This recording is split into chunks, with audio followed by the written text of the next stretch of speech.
morning. My name's James. I'm the senior keeper of reptiles here at the Phoenix Zoo. We're up here with our Aldabra tortoises this morning. This is Ali. He came to the zoo in about 1968, so he's been here a long time. He's about 650 pounds. We've got a couple others joining us. This is Bullet.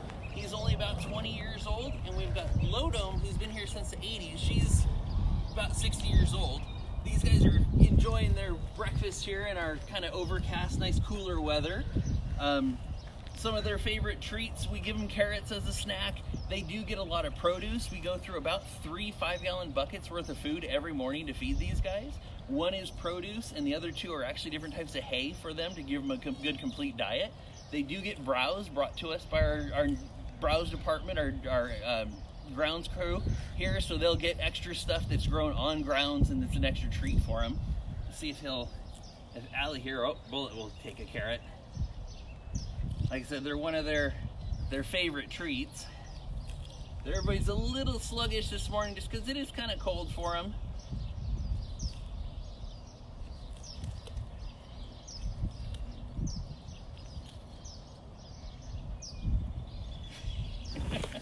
Ooh.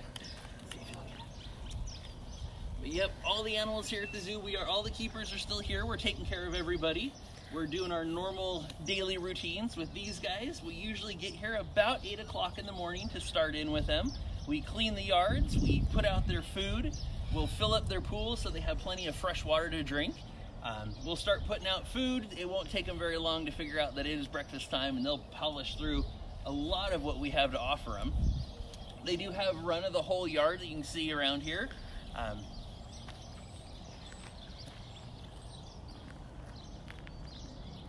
Who's this one over here? High Dome hanging out, having a bit of breakfast on her own over there. They do have a night house that you can see that is heated and cooled during the summertime, so it's nice and warm during our winter. Anytime our nighttime temps drop below 50 degrees, everybody goes inside and it's all heated for them in there. And then during the summer, it actually is air conditioned so they can get out of our heat and spend time cooling down and relaxing.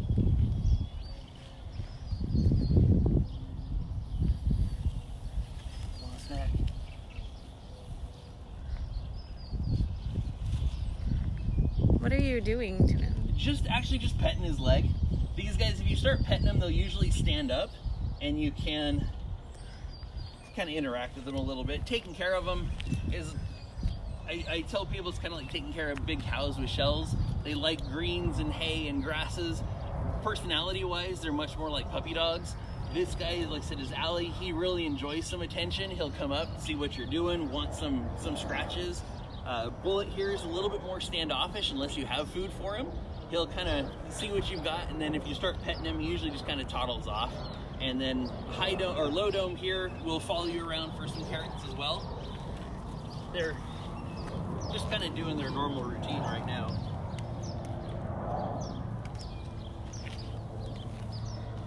Once we get back up and going here at the zoo, you can actually book a backstage tour, and you'll get to see the backstage of the Arizona Aviary where we have a lot of our native reptiles, but you'll also get to come up and feed tortoises. You can feed either the Galapagos tortoises or the Aldabras, so you can come up and meet all these guys.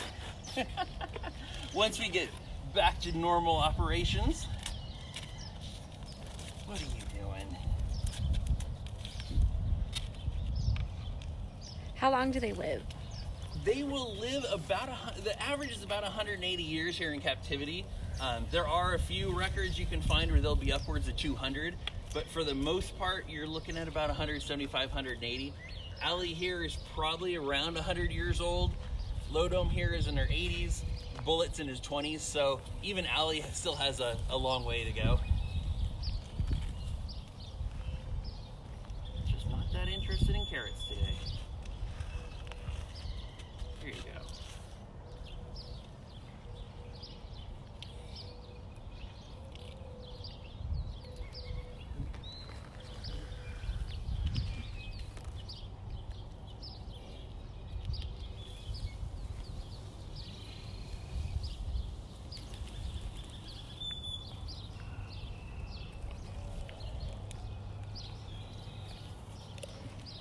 Would you say carrots are their favorite? With these guys, yeah, it's definitely their preferred snack. They will get the occasional little bits of fruits here and there provided by our nutrition department, but it's more of a treat. But these guys will follow you all over the yard if you've got a bucket full of carrots to give them as a treat.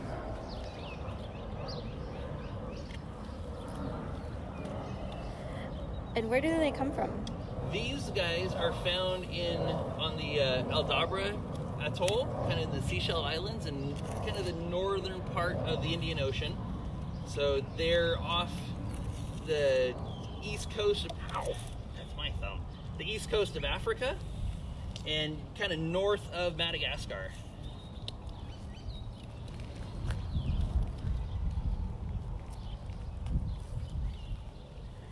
So do they do well in Arizona?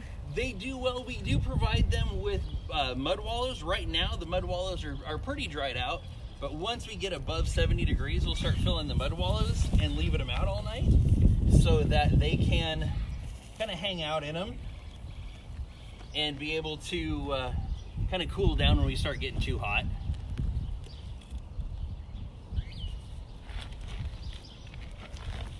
Move out of your way, little guy.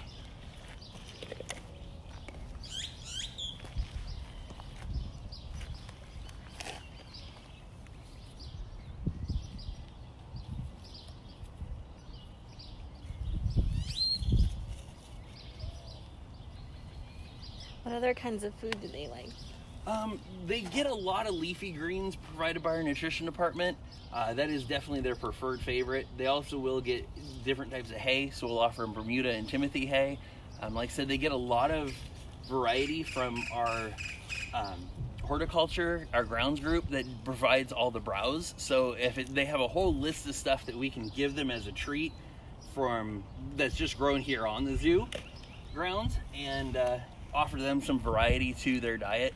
In the wild, it'd be a lot of leafy greens off bushes that they would be able to strip right off the branches and stuff like that. So you can see the remnants of it a little bit from their browse from this morning. The sticks on the ground with a little bit of greens left was what they had this morning with their breakfast.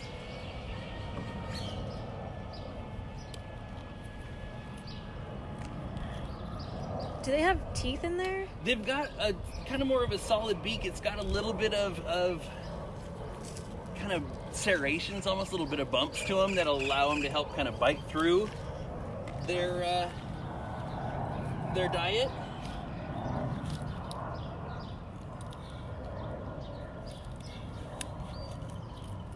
And they'll use their foot if they get something a little hard. They'll use their foot to actually kind of scrape and break it off. So it'll let them kind of break their food just like that into smaller, more bite-sized pieces. They don't really have forks or spoons, so they use what they've got. Are they related, or do they come from different families? All the ones in here? These guys are all probably, I don't think any of them are related, like as in brother or sister. They came in, like I said, Allie came to the zoo in 1968, so he's been here a long time. Lodo here in front of him has been here since the 80s, so the chance of them being directly related is pretty slim. Bullet actually just came to us recently, so he's a newcomer. He wouldn't be directly related to any of these other guys. Mm-hmm. And our eventual goal would be to start producing babies of our own. Here comes High Dome. And once that happens, then we'll be watching for raising up babies and making sure we send them off to other zoos. So you wouldn't keep them here? Not long term. They take up a lot of space, and it is a lot of work to maintain them. So to have a large herd of large tortoises, it takes up a lot of time.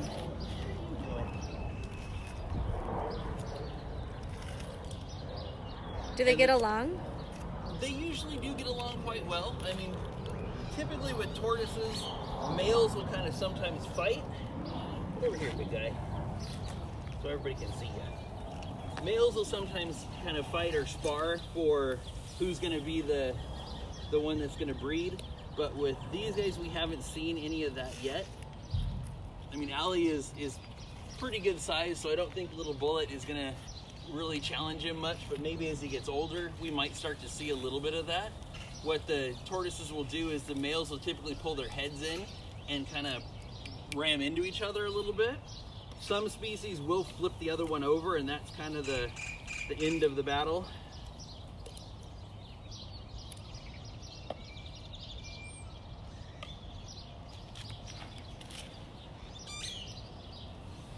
And these are Aldabra, right? These are Aldabra tortoises, yeah. So that's different than like a desert tortoise. Yeah, they're much larger. These guys are actually more of an island species. Stand up, well, pushing me over. They're more of an island species, very similar to Galapagos tortoises. They're just found in a different ocean. And there has been reports, I mean, you can find information where they've been known to float off the islands, go out to sea, and have washed up on mainland Africa from time to time. They were found on a lot of the different islands in the Aldabra atoll. Most of the islands, from what I've been reading, they're still there. Are they social? Do they like people? Over time they would. I don't know if like a wild tortoise would. Ali, I think, really likes people. He'll come right up to you and want attention, want his neck scratched, want to see what you're doing. So I tell people they're very much like puppies in that aspect. They want to see what you're doing, see if you have any treats for them.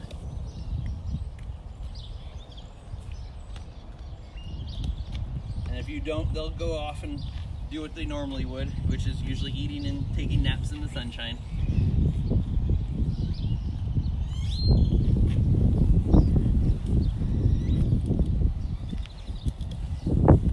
And how old is Allie again? Allie is roughly 100 years old, I would say. Like I said, he came here in 1968. At that time, the records say that he was about 135 pounds. So he would be close to this size when he got here. And it takes them usually 20-25 years to get that size.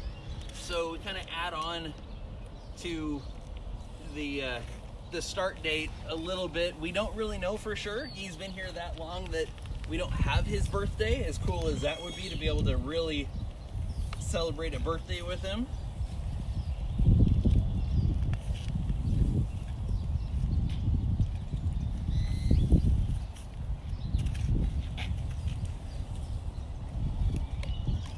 So you go by size to guesstimate their age?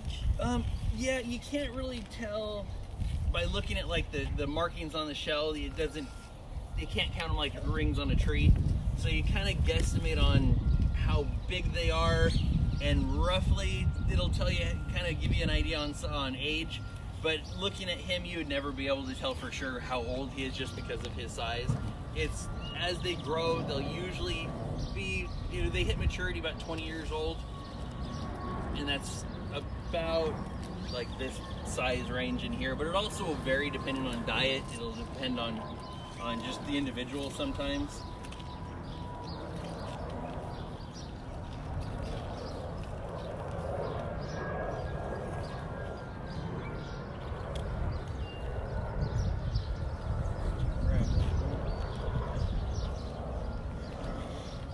And so you're not open right now, but when you are open, people can come and kind of do what you're doing, right? Yes. When we do open back up, like you were saying, currently the zoo is closed. All the keepers are still here taking care of the animals, making sure everybody is happy and healthy.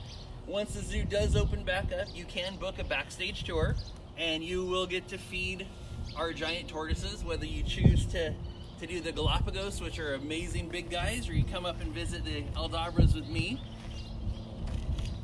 It's called a backstage tour, and we're always happy to show people some of these amazing guys. Hungry? There you go.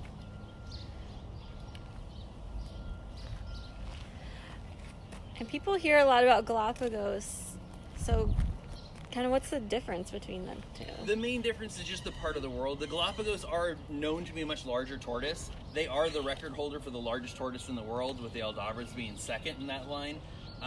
Both males and females on Galapagos tend to be larger than Aldabras. Ali here, like I said, at 650 pounds, is an exceptionally large male Aldabra.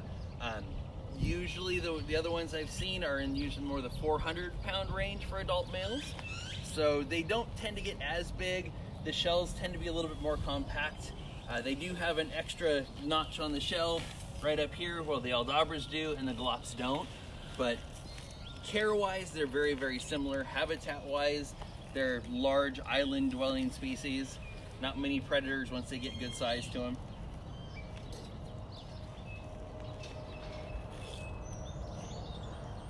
And how much food a day do they eat? They will go through about 3 5-gallon buckets full of food every day. So one of those buckets will be full of produce. So it'll be dark leafy greens, carrots, sometimes like sweet potatoes or yams. Good variety of stuff for them. And then you can see the hay on the ground. There'll be roughly another 2 5-gallon buckets worth of hay on top of that produce to really give them a good variety to their diet.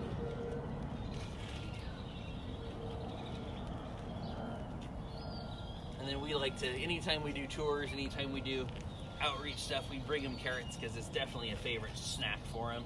Good healthy one.